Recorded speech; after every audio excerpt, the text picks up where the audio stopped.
नमस्कार बच्चों, स्वागत है आपके अपने YouTube channel the PCM vision में। प्यारे बच्चों, आज की इस वीडियो के माध्यम से हम लोग क्लास 12 साइकोलॉजी यानी कि मनोविज्ञान, जिसका एग्जाम आपका आज यानी कि 3 मार्च को 2 बजे से होने वाला है, उसके मोस्ट VVI 25 ऑब्जेक्टिव क्वेश्चन को देखने वाले हैं, जो कि आप सभी के बोर्ड एग्जाम की दृष्टि से काफी ज्यादा इंपॉर्टेंट है और ये सब क्वेश्चन आप सभी के बोर्ड एग्जाम में आने की प्रबल संभावना है। तो वीडियो पे आप लोग अंत तक बने रहें और इस चैनल पे पहली बार आए हैं तो चैनल को सब्सक्राइब करके बेल आइकन को प्रेस जरूर कर लीजिएगा, क्योंकि इस चैनल के माध्यम से आपका क्लास 12 के प्रत्येक सब्जेक्ट की तैयारी करवाई जा रही है और आगे आपका जैक से संबंधित जितने भी अपडेट है वो भी आपको दिया जाएगा। और आप लोग अगर आगे BA BSc या BCom कंपटीशन की तैयारी कीजिएगा, उसकी भी तैयारी आपको इस चैनल के माध्यम से करवाया जाएगा। तो चैनल पे नए हैं तो सब्सक्राइब जरूर कर लीजिएगा। और यहाँ पे बच्चों, इससे पहले आपका साइकोलॉजी का एक वीडियो और अपलोड हो चुका है, अगर आप लोगों ने उस वीडियो को नहीं देखा है तो इस वीडियो के बाद आप लोग उसे भी जरूर देख लीजिएगा,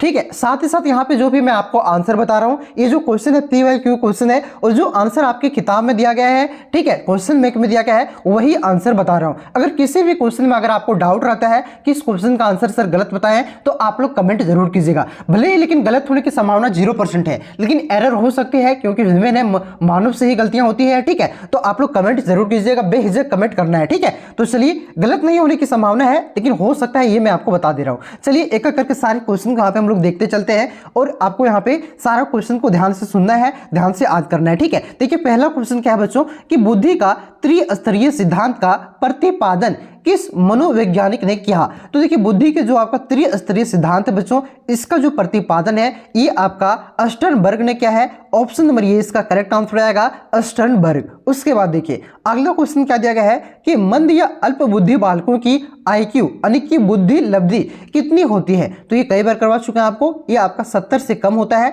ऑप्शन नंबर सी इसका करेक्ट आंसर आएगा, 70 से कम। उसके बाद देखिए बच्चों अगला क्वेश्चन क्या है कि स्पीयरमैन ने बुद्धि के कितने तत्वों की चर्चा की है। तो जो आपका स्पीयरमैन है बच्चों, इन्होंने जो बुद्धि के तत्व की चर्चा किया है, ये टोटल कितने तत्वों की चर्चा किया है, तो इन्होंने आपका टोटल 2 तत्वों की चर्चा किया है। ऑप्शन नंबर 3 का 20 का करेक्ट आंसर आएगा 2। उसके बाद देखिए अगला क्वेश्चन क्या है कि वाहिनी विहीन ग्रंथि का दूसरा नाम क्या है। तो वाहिनी विहीन ग्रंथि, जिसे डक्टलेस भी कहते हैं, इसे आपका बहिस्रावी ग्रंथि कहा जाता है। ऑप्शन नंबर ये इसका करेक्ट आंसर आएगा, बहिस्रावी ग्रंथि। उसके बाद देखिए बच्चों अगला क्वेश्चन क्या दिया गया है कि फ्रायड के अनुसार मनोलैंगिक विकास की अवस्थाएं कितने हैं। तो देखिए फ्रायड के अनुसार जो मनोलैंगिक विकास की अवस्थाएं होती है बच्चों, ये कितनी होती है, तो याद रखना है ये आपका 5 अवस्था होती है। ऑप्शन नंबर 20 का करेक्ट आंसर हो जाएगा 5। उसके बाद देखिए अगला क्वेश्चन क्या है कि मनोवैज्ञानिकों ने स्व के कितने पक्षों की चर्चा की है। तो जो भी मनोवैज्ञानिक है, इन्होंने स्व के कितने पक्षों की चर्चा की है, पक्षों की चर्चा किया है,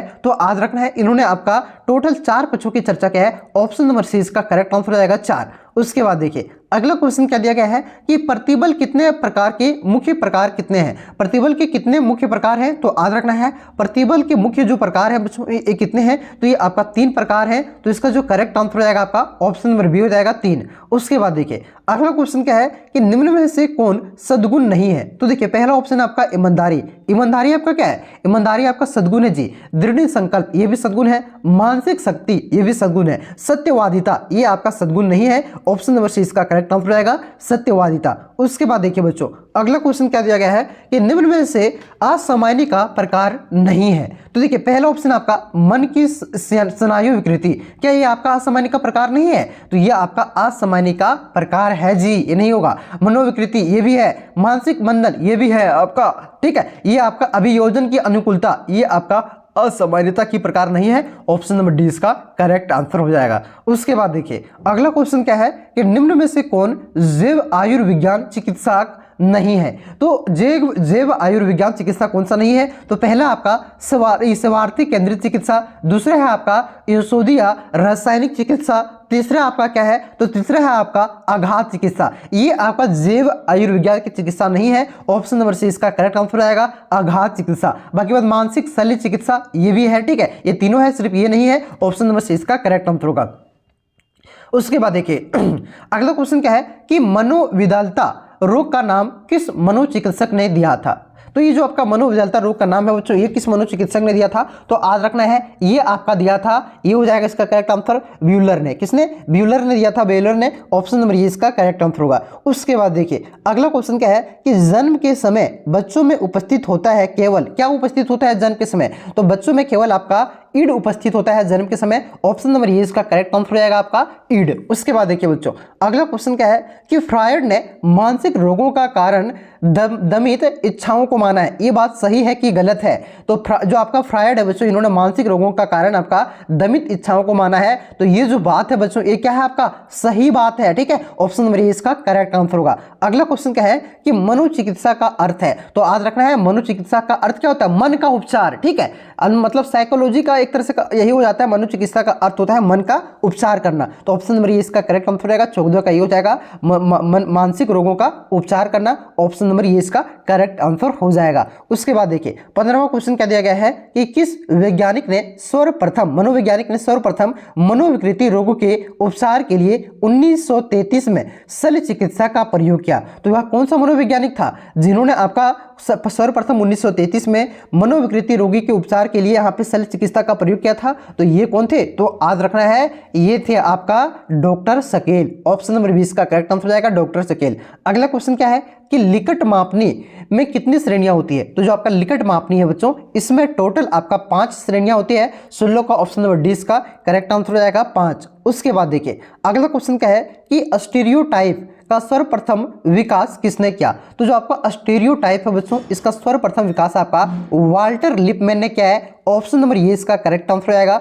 वाल्टर लिपमैन। उसके बाद देखिए अगला क्वेश्चन क्या है कि खाली स्थान मनोवैज्ञानिक के अनुसार पूर्व धारणा एक अनुभूति है जो संवेदनात्मक रंग से रंगीन होती है, जो विशेष कार्य या वस्तुओं के प्रति, विशेष व्यक्तियों या विशेष सिद्धांतों के प्रति प्रतिकूल या अनुकूल होती है, ठीक है। तो ये जो स्टेटमेंट है ना, 21 मनोवैज्ञानिक का है, यानी कि साइकोलॉजिस्ट का है, सो आपसे पूछ रहा है, ठीक है। तो ये इसका जो करेक्ट आंसर जाएगा 18 का ऑप्शन नंबर ये हो जाएगा, ये जेम्स डेवर का है। ऑप्शन नंबर ये इसका करेक्ट आंसर हो जाएगा। ये जो है आपका जेम्स डेवर के मनोवैज्ञानिक के अनुसार ये स्टेटमेंट है, ठीक है। 18 का ये आपका करेक्ट आंसर हो जाएगा। उसके बाद देखिए अगला क्वेश्चन क्या दिया गया है कि परहितवाद का क्या अर्थ है? तो परहितवाद का अर्थ क्या होता है? बिना स्वार्थ के दूसरे लोगों के हित के बारे में सोचना और कार्य करना, ये आपका परहितवाद का अर्थ होता है। पर नहीं कहते पर के देखे है तो वही दूसरे का, ठीक है। तो दूसरे का हित के बारे में सोचना, कार्य करना, इसी को परहितवाद कहते हैं। ऑप्शन नंबर ये इसका करेक्ट आंसर रहेगा।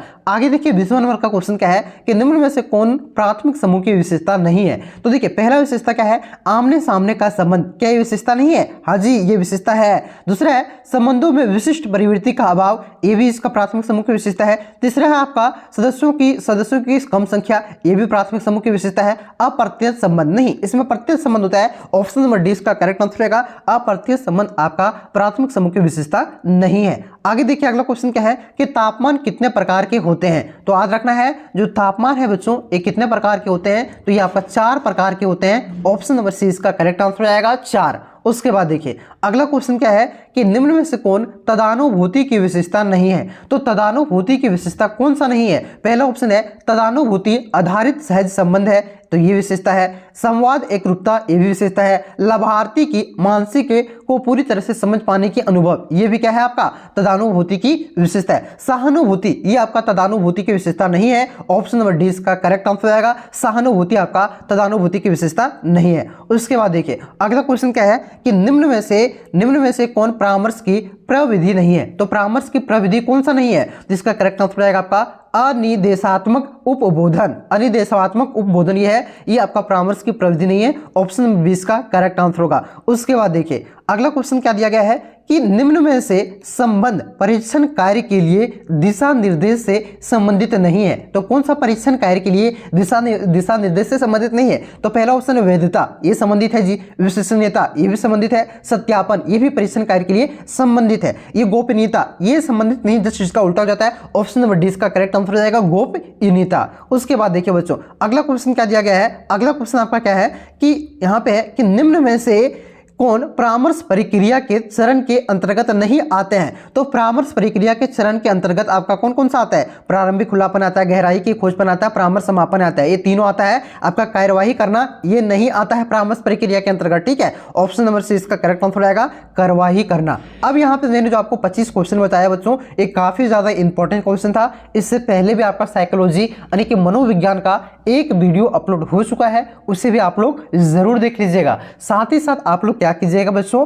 देखिए अगर किसी भी क्वेश्चन में डाउट है तो आप लोग कमेंट करके बताइएगा। वैसे किसी भी क्वेश्चन में डाउट नहीं मिलना चाहिए, क्योंकि मैंने आपका 100% वेरीफाई करके आपको आंसर दिया है, लेकिन गलती तो ह्यूमन से ही होता है, ठीक है। क्योंकि और ये इसमें ज्यादा मेरा नॉलेज नहीं है, इस वजह से मैं बार बार बोल रहा हूँ कि किसी भी क्वेश्चन पर डाउट है तो आप लोग कमेंट कीजिएगा, मैं उसे चेक कर लूंगा और फिर वहां पे आंसर गलत होगा तो पिन कर दूंगा, ठीक है बच्चों। तो यही था, चलिए मिलते हैं नेक्स्ट वीडियो में। चैनल पे नए हैं तो सब्सक्राइब कर लीजिएगा और आप लोग एग्जाम देकर के आइएगा और तुरंत ही एग्जाम देकर के आइएगा। 5:30 बजे क्वेश्चन का पीडीएफ बना करके आप तो फोटो खींच करके आप लोग क्या कीजिएगा, व्हाट्सएप नंबर में नीचे दे दूंगा, उस पर भेज दीजिएगा, मैं आंसर की अपलोड कर दूंगा, ठीक है। तो चलिए मिलते हैं नेक्स्ट वीडियो में, तब तक के लिए जय हिंद, जय भारत, जोहार झारखंड।